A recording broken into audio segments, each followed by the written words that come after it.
Hello, everyone, and welcome to Global Gurus, where every Friday we explore stories of international business and speak with industry leaders operating around the world.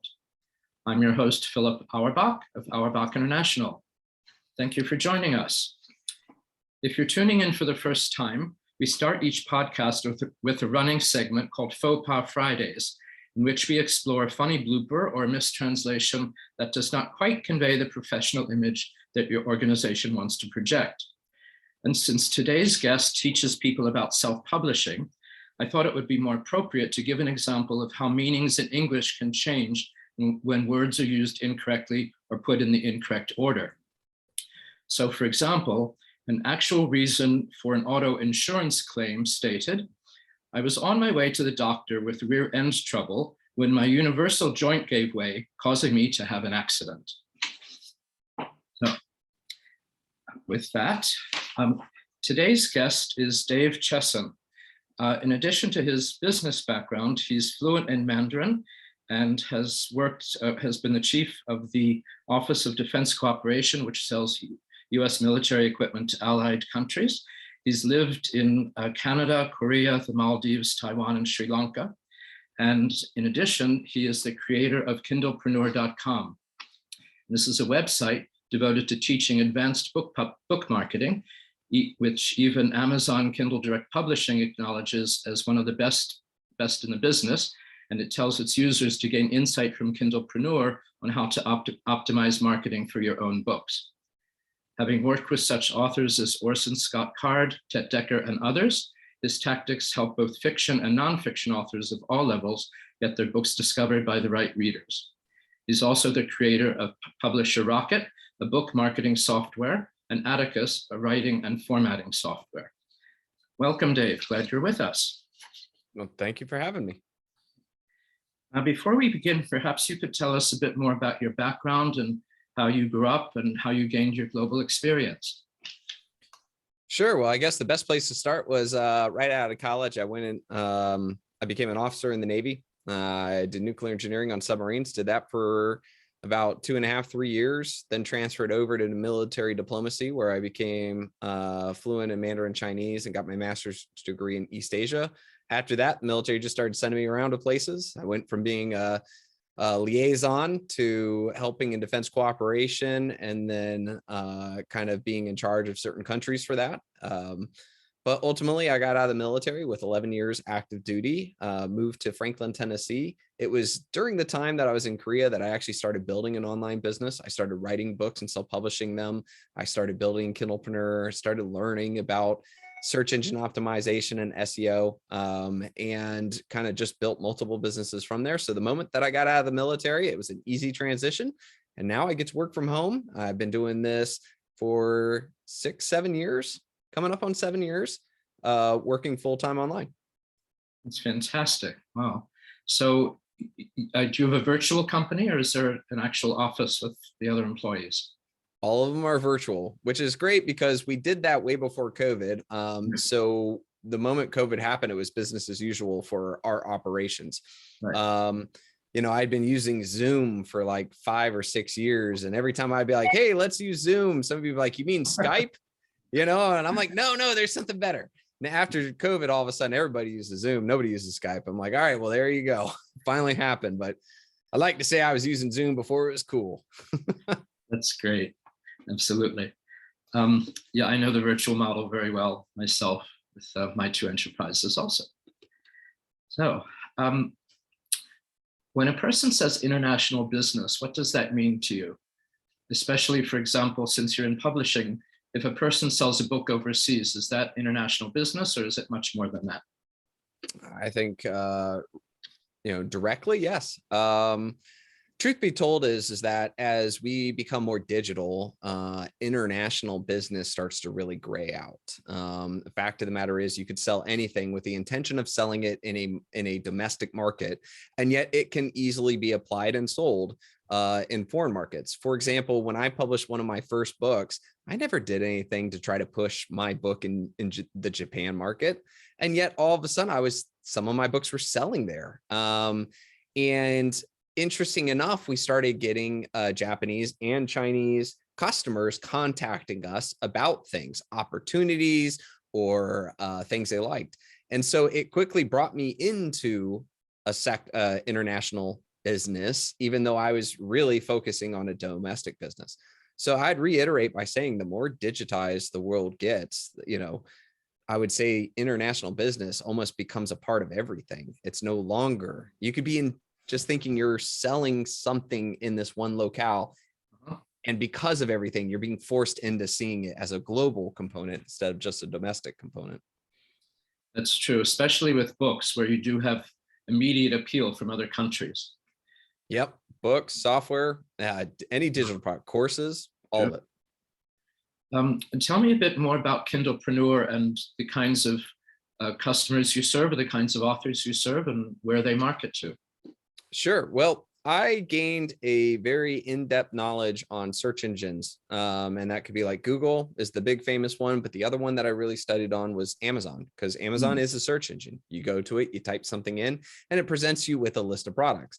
When I was writing books, I was always curious as to why Amazon would choose to show one book over another. And I thought to myself, if I could figure this out and understand why they do what they do, I could get them to show my book more often to their customers. And I like this idea, because if Amazon was actively helping to sell my books, that's a better situation than me having to actively try to sell my books. Right. So I really dug into them, and I realized that nobody was writing about that. So because of it, I created Kindlepreneur.com. That's like Kindle Entrepreneur, Kindlepreneur. And just started chronicling all the things that I was doing and how I was able to get Amazon to sell my book more often, have it get discovered by more shoppers.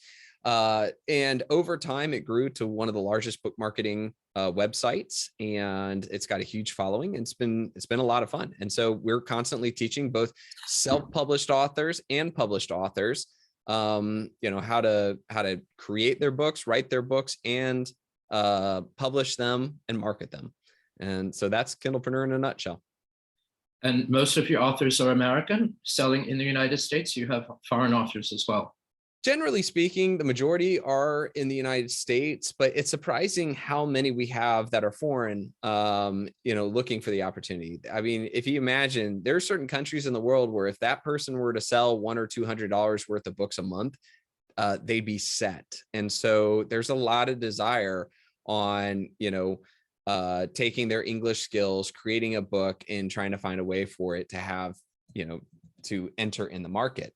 But we also do write a lot about international marketing for books, because an author in the United States, if they've created a great book, they've got a wonderful opportunity to then have that book translated and have it sold, in the German market or the UK market or the Japanese.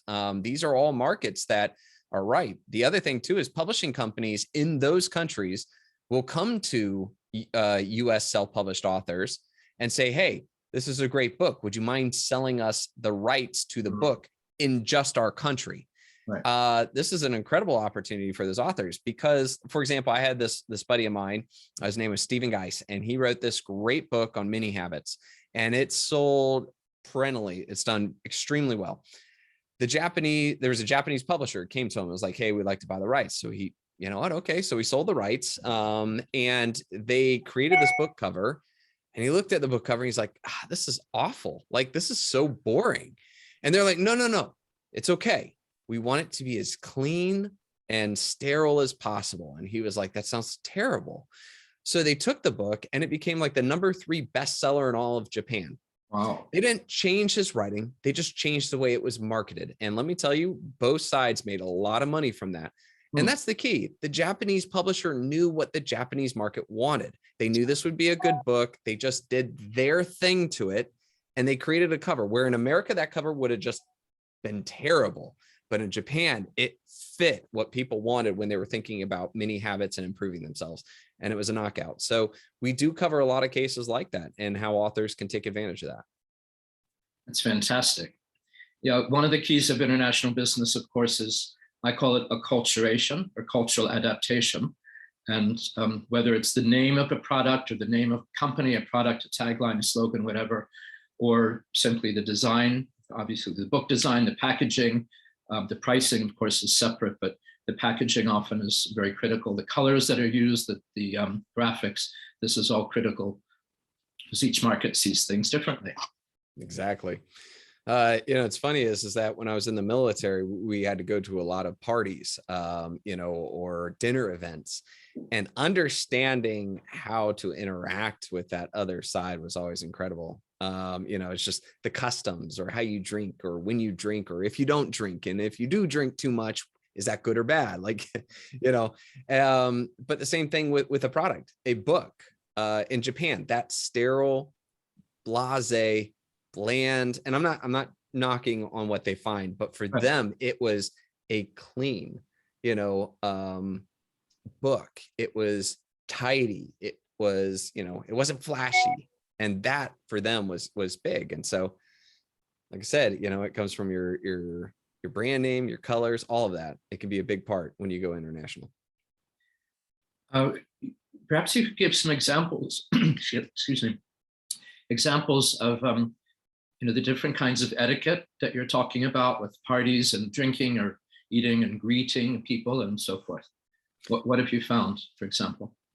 Well, a major part of this was always military for me. And so usually what would happen is like one of our admirals would come to meet with, say, the other countries, the host nation's admiral. And my job was to make sure that the admiral didn't get into trouble. Didn't do something stupid or, didn't break protocol or do something taboo. So I'd brief them all the things. And the other thing too is it was also my job to make sure the other admiral got so drunk that he had to bow out. Well, because if you think about it, right, it's a big power play. They get you there. They want, if they get our admiral like totally blitzed and he's got a hangover the next meeting, he's going to be sheepish, and that puts him on his heels, right? And I mean, these are allies. We're not trying to really hose each other over, but it comes down to doing this. And so my job was to always sort of undercut a power play. For example, in South Korea, they don't eat live octopus all the time. It is not something they do all the time. But every time our US admirals would show up, it would be the main course. There it is, live octopus. And it's not technically live. What they do is they take the live octopus and they cut it up into all these pieces and then immediately bring it out. So it's dead, but it like wiggles for 2 hours. And of course, every American just goes white in the face, and the Koreans are over there kind of smiling, and so I would literally do this trick, and the Korean translators would know I do this because I've been through many of these parties. I would grab the chopsticks, I would grab a big hunk of that octopus, throw it in my mouth, and like pretend I chewed twice and then swallow. Like I'd pretend I swallowed. Every one of the Koreans went super white in the face and like just about lost it. And the reason for that is that every year 2.5 Koreans die from live octopus because they don't chew it enough and it chokes them from the inside. So I'd play that against them, pretend I was choking, and they would all like, and immediately the paradigm shifted when I let a little piece of the octopus stick out, wiggling, and be like, just kidding. And it was just one way to take away that whole, and just swing it back at them. And at that point we get back into eating. So there was that. I also feel like every time we would go to these military dinners, no matter where it was, Thailand, Taiwan, Sri Lanka, it was always something. The Thai would bring the hottest burn your face off soup possible. The Taiwanese would bring out an alcohol to this day that I think could strip the paint off a Buick. And then they would just make you drink it. They all had that thing. And so if you could just really kind of get used to it. So I lived in Sri Lanka, so I ate super spicy hot stuff, and I would go for seconds and thirds on the soup and totally power play them out. With Galiong, I just had to learn how to. So what is Galiong? Galiong is that terrible Chinese liquor. It's called Galiong in mainland China. And it's called Argoto in Taiwan. And so I just had to learn how to drink that. That is terrible. But you do that, if they try to do a power play on you, you kind of turn the table on them, and you show it doesn't matter. As for drinking, that was the hard part. So how to get the other admiral drunk so that your admiral felt fine the next day. And so what we did was, there's a way where I think it's like almost in every culture, there's a way to isolate the one and to make them feel obligated to drink. But you preset it up with like a bunch of the lieutenants or something like that. It's like, all right, you're going to see me go up, and I'm going to, go up to the Admiral, and I'm in Korea. There's actually this thing where you bring an empty shot glass and some soju, you put it down between you. And then the key is you're not allowed to pour your own drink. So you pour his drink. So then he drinks it, and then he wipes the edge of it, and then he pours your drink, and then you drink it. So that shot, I have now had a shot. The Admiral has had a shot. So then you nudge the other lieutenant about 5 minutes later. He goes over there and he does the same thing. The next one, same thing. And then I do one, the same thing. And then we get a whole table of it. By then I've got 5 shots in that guy, and we've all only had 1 or 2 shots total. And that's how you do it. So gotta work that. That's it. So that's military engagement 101 in dinner time parties. That's fascinating. What about some of the cultural issues you've encountered, both in your business dealings and military? Not necessarily eating or drinking, but interacting with people, different kinds of business methods, for example.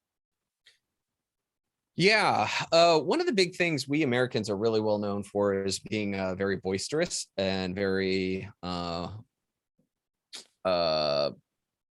of like cut through red tape with a machete. Yeah, correct. We're not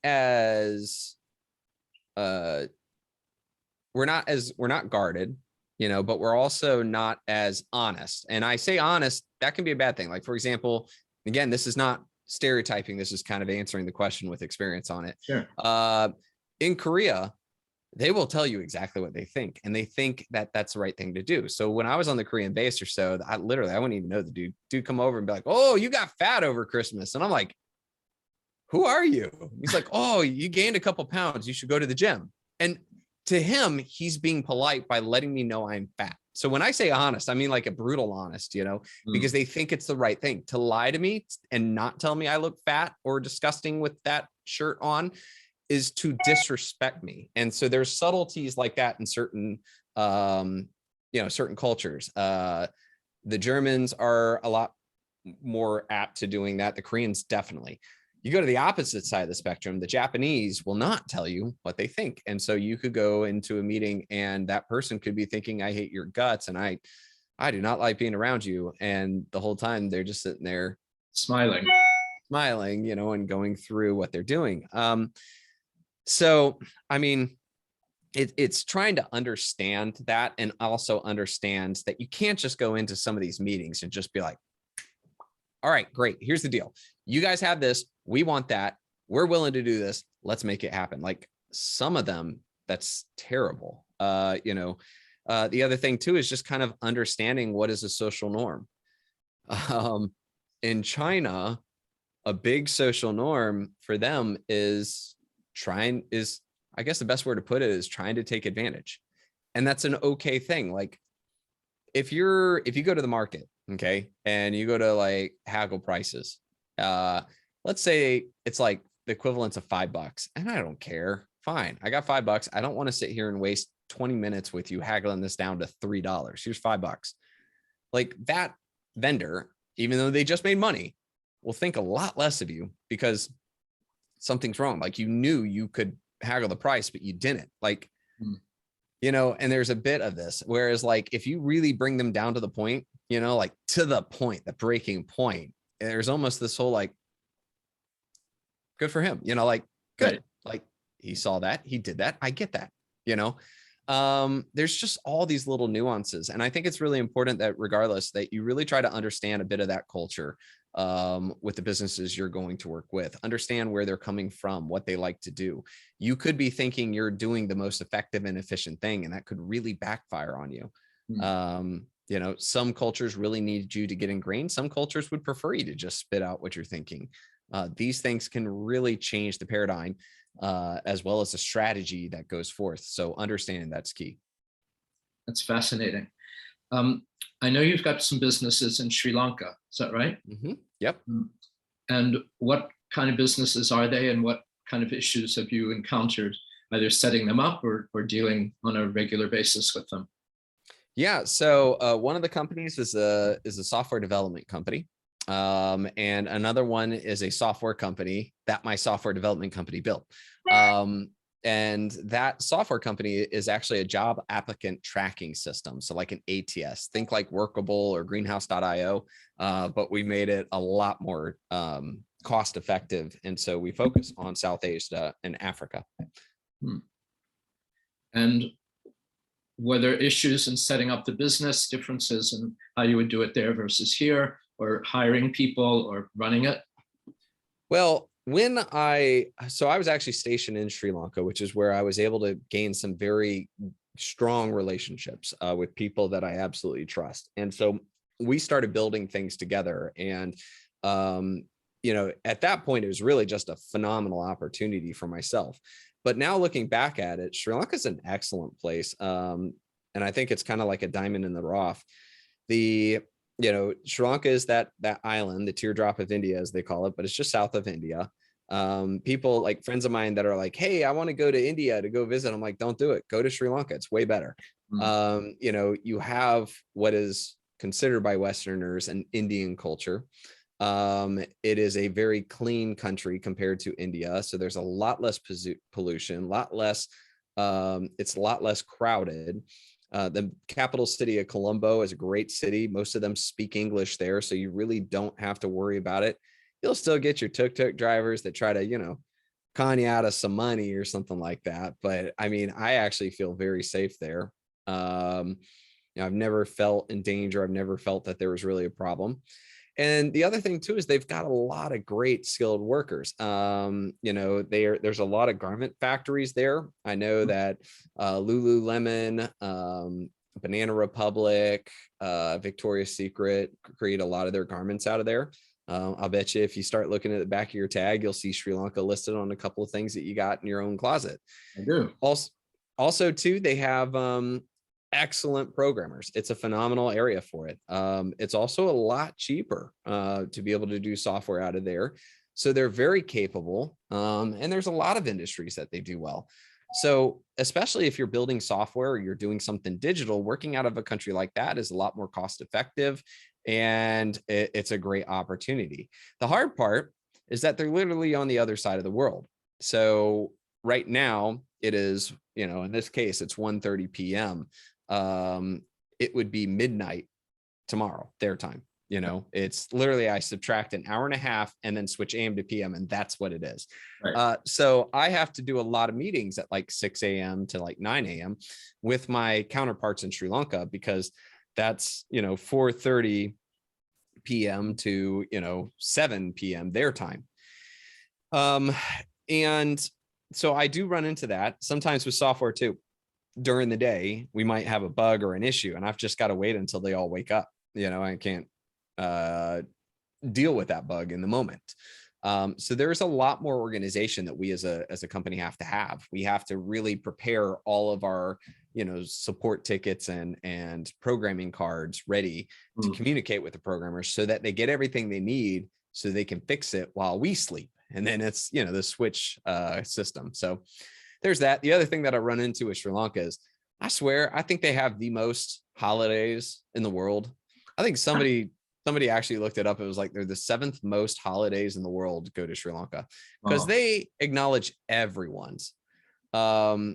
I was once given them the U.S. embassy in Sri Lanka had to put a stop on it because it was so bad that they were like, we can't do this. So they literally said, we'll acknowledge these Sri Lankan holidays, but everything is just U.S. holidays, because there's a lot of Sri Lankans that work at the U.S. embassy. But I think what they do is they just acknowledge every religion's holidays as well as their national holidays and some foreign national holidays.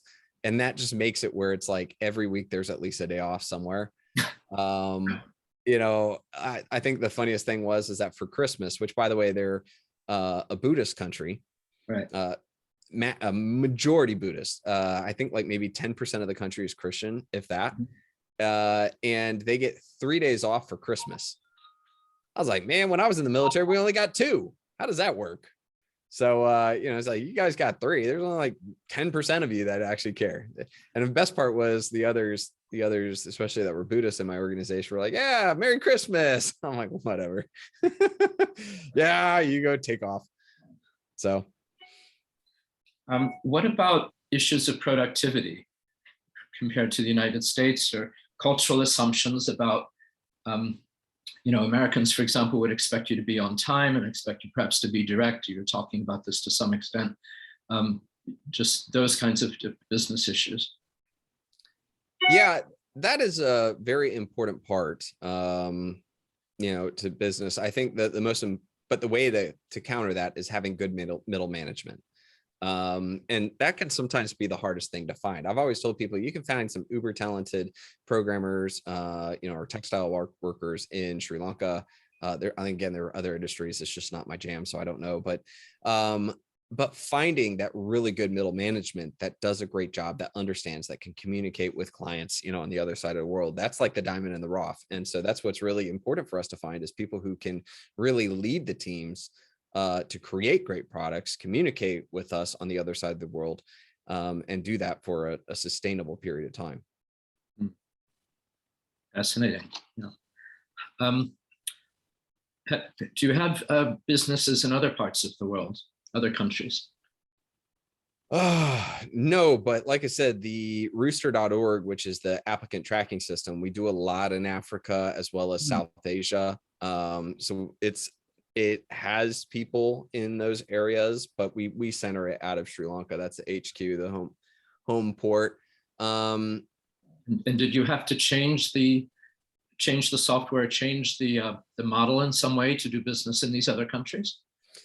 Luckily, no, but the gateway entry, or I call it the gateway drug, I'll just call it what it is. The gateway drug to getting onto the system has to change. So one of the strategies that we used was the applicant tracking system is the same. But then what we do is we go into these countries and build like a monster.com, the equivalents of a job board. Because in a lot of these countries, they use something that looks like Craigslist for their job boards. And then we build this dynamic, great place to like build job postings and apply for jobs. And then those companies that use that, then they start learning about ATSs and they start using them. And so that's really, like I said, that's how we get them to learn about this first world technology and really apply it in their business and see why, American companies use ATSs. The reason why they haven't heard about it or they don't do it. ATS is what? Applicant tracking system. Okay. The reason why they don't use them is because they're like $3,000 a month starting, they're extremely expensive. So it's not something to go for. So we just create it uber cheap and just make it something a part of their operations. The next thing you know, they're all just signing up for it. So amazing. It's really incredible. What do you like to do when you're not doing business? I like to read a lot of books. I also got 3 monkeys at home, 3 children. One of them is actually graduating from college, but the other 2 are 10 and 8. So I do a lot of coaching for their sports, and yeah, they pretty much take up the rest of my time. They do, yeah. Plus marriage. Yep.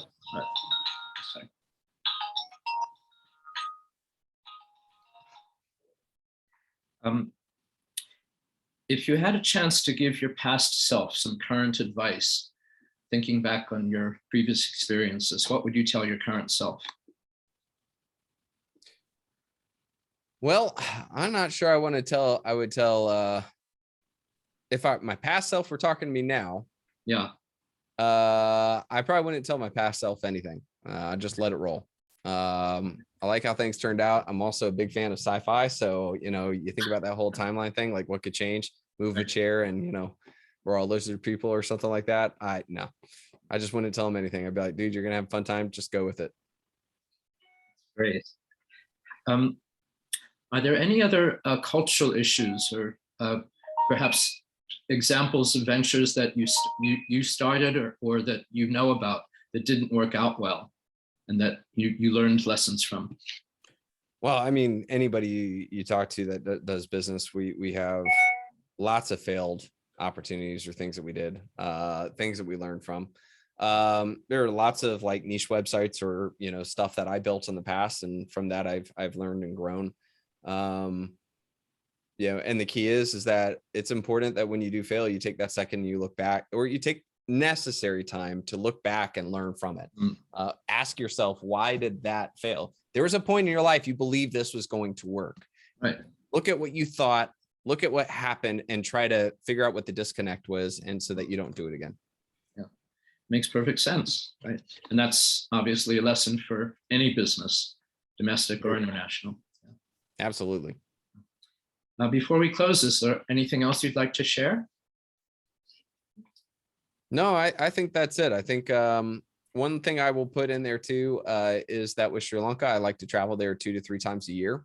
I think it's really important to have boots on the ground as well as get to know the people. I think last I heard, there's like 183 people that work for the combination of those 2 companies together. And I think I only know like 1/3 of them, but I personally know 1/3 of them. The others, is just good to be there. It's good to understand what's going on. Last time I went there, found out there were a lot of complications. There were a lot of issues that needed to be addressed.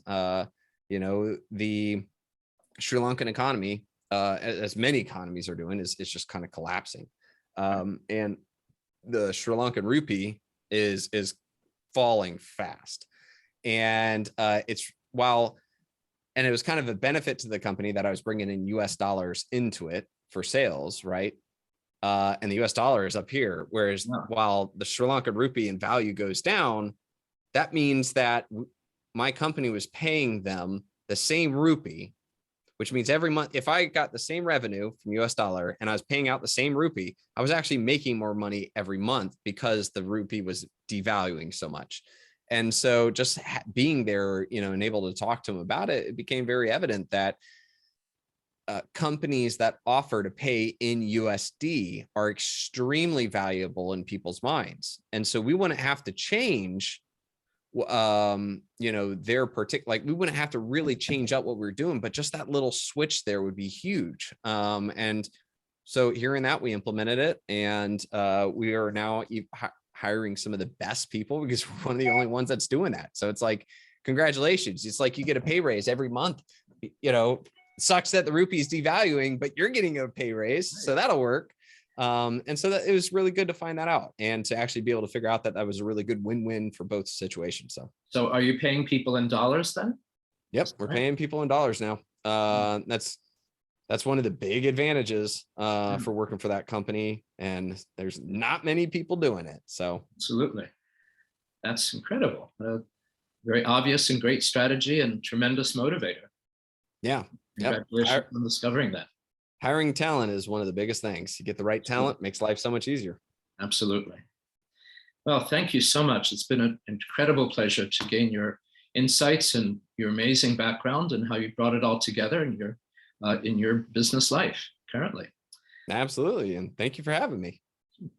So this has been Philip Auerbach. Please join us again next week for another edition of Global Gurus and their stories of international business. Thank you.